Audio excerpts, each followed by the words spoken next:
What's going on, guys? T-Mart here, and today I wanted to make a video kind of recapping everything that we learned about the new Xbox yesterday. So, yesterday on May 21st, we had the reveal event of the Xbox One, which is going to be coming out later this year. And there was just a ton of information. There was like a 25-minute presentation that Microsoft put on, as well as a bunch of interviews and articles all over the internet on all kinds of websites. So I wanted to kind of make a video kind of combining everything and talking about the major changes and new features and things that really truly matter about this new console, that most of which are pretty cool. So let's get into it. Now, starting off with the system specs for this new Xbox, I don't really know a lot about specs, but I will let you guys know what's in the system. It's running a 64-bit operating system with 8 gigabytes of RAM. It has 3 USB 3.0 slots, a Blu-ray DVD player, built-in Wi-Fi, and it's designed to be heavily integrated with Kinect. So Kinect is supposedly new and improved. It's got a 1080p HD camera, bunch of new technology, yada yada yada yada. They're really pushing the Kinect this time around, which really wasn't all that great on the 360, but who knows, it may actually be useful in the next generation. And the Kinect can supposedly detect everything from a minor wrist movement to a human heartbeat when you're working out using the Kinect. So I don't know, it sounds pretty cool in theory, but we'll have to wait and see how well it's integrated. So yeah, that's the new Xbox. Now, of course, with the new Xbox comes the new controller that has supposedly been designed by gamers for gamers, and it's got over 40 technical new design innovations with a bunch of stuff. Some of the major ones are an integrated battery component, so the back of the controller is flat. It doesn't have the battery pack that sticks out like it does on the current wireless controller. So it's kind of like a current wired controller on the Xbox 360. So that's pretty cool. It's got vibrating impulse triggers, which are going to help you out with the game. It's a cool new feature that game developers are going to be able to take advantage of. It's got a redesigned D-pad that looks pretty similar, but supposedly it works a little bit better. It's a little bit more accurate, and it's got some new thumbsticks, and overall, you know, the ergonomics of the controller and everything has just been tweaked a little bit, but it's the same old Xbox controller at its core, which is definitely a good thing. I love the Xbox controller. Now, let's move on to new features and things that have been added to this Xbox. Well, there's a new home screen, and they really talked about this a lot, and how you get to it is you just say Xbox on. That's the voice command, and the Xbox is going to turn on, and it's going to take you to this new homepage, which is completely personalized, and it kind of like remembers what you were last doing, whether you're playing a game, listening to music, watching a movie, or whatever, and that's the first thing that's going to come up. You know, it goes straight to that. There's no game updates or system updates or anything like that. It just pops straight on in a couple seconds, which is really nice. Now, they also added a new kind of subsection to your homepage called trending, and under trending, you're able to see what's trending and your group of friends, you know, the people that you're friends with. By the way, the friends list has increased to 1,000 slots. But anyway, you'll be able to see, you know, what your friends are playing, what they're watching, what they're doing, etc., as well as what Xbox Live as a whole is doing. So you can kind of see what's popular at that exact point in time, which is, I don't know, I think it's a pretty cool feature. Now, moving on, another huge feature that they added to the Xbox is live TV compatibility. So if you want to watch TV on your Xbox, all you got to say is just like Xbox Watch TV or Xbox Go to TV, and boom, you can watch live TV straight from your Xbox, which is pretty cool. Now, they also added in a new guide feature, which is perfect for lazy people like me. Check out what it can do. Xbox, show the guide. Now you can find, discover, and watch TV in 3 powerful new ways: voice control, search and navigation, favorites, and trending. With the Xbox One guide, I see all my local TV listings right through my Xbox, and I can use my voice to check out what's on. Xbox, Today Show. Watch Sci-Fi Channel. Watch MTV. What's on HBO? Pretty cool, huh? Let's see that again. All right, so there you can see, you can just be like, Xbox, watch ESPN, and instead of having to change the channel with your clicker, it just goes by your voice, which I think is absolutely magnificent, and I'm definitely going to be using that. Now, another cool feature that they have that's kind of integrated with this TV thing is multitasking. So you can switch in between playing a game, watching TV, the dashboard, listening to music, watching a movie, whatever it is, you can switch instantaneously. Check out the demo right here. Xbox, game. Go to TV. Go to music. Watch TV. Yes, that fast. Did you see how instant that was?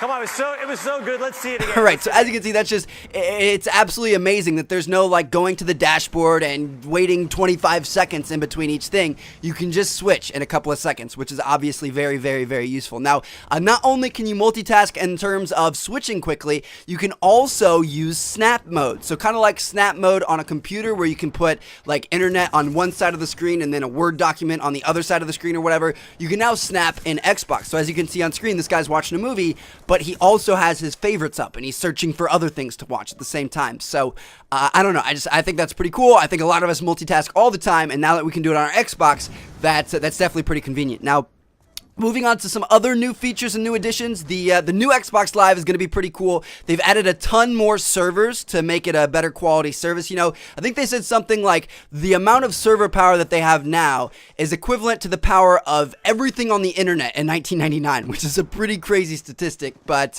yeah, Xbox Live is overall going to be improved. All of the content that you have on Xbox Live, like movies, music, games, game saves, etc., is all saved in a cloud. It's not necessarily directed just at your, hard drive on your Xbox. So if you want to, sign into your profile on your friend's Xbox, you don't have to bring your hard drive with you. It's going to be saved in that cloud and you can access it from anywhere, which is obviously very convenient. There's also a dedicated game DVR added in, so you can, capture and record gameplay. It's got a built-in capture card. They also said they had native editing and sharing tools, which I'm assuming are going to be very, very basic. They probably aren't very good for YouTube videos and things like that. But if you want to make a quick video to send to your friends, you can do that over Xbox Live just like you can with the share button on PlayStation 4. They've also said that achievements are going to be expanded upon and kind of made more dynamic. Instead of being like one set thing and showing you did like one static thing, it's going to more of tell a story of how you play the game. So I'm not exactly sure how they're going to do that, but that sounds like a lot of fun because I'm an achievement whore myself. And if they're going to expand achievements and make them more fun and more kind of immersive, then that's definitely going to be a good thing. They also said that there are going to be richer matches on Xbox Live. So you're going to have better quality matches with a better host and better connections and things like that. And that's because you can search for a match while you're doing something else. So say you wanted to find the perfect match in Call of Duty, but you don't want to wait 8 minutes to find it. You can set it to search for that match, and then you can play a different, lesser quality match at the same time while it's searching, which is pretty crazy. Or, you can watch a movie or listen to music or browse the internet or, whatever you want to do. It's got that multitasking ability, which is just, it's insane. A better connection in Call of Duty is obviously going to make everybody happy. So that's pretty cool.